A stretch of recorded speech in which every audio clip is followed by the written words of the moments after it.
உப்பு காத்து ஊத காத்து சுத்தும் கடல் கரைய பார்த்து சத்தியமா கோயில் கொண்ட சுப்பையா எங்க குப்பத்துக்கு குல விளக்கு நீ ஐயா.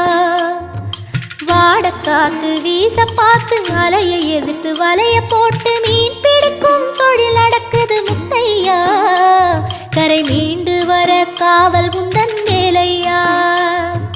திருச்செந்தூர் ஆண்டவனே வேல் முருகா தினம் உனக்கு நன்றி சொல்வோம் மால் மருகா.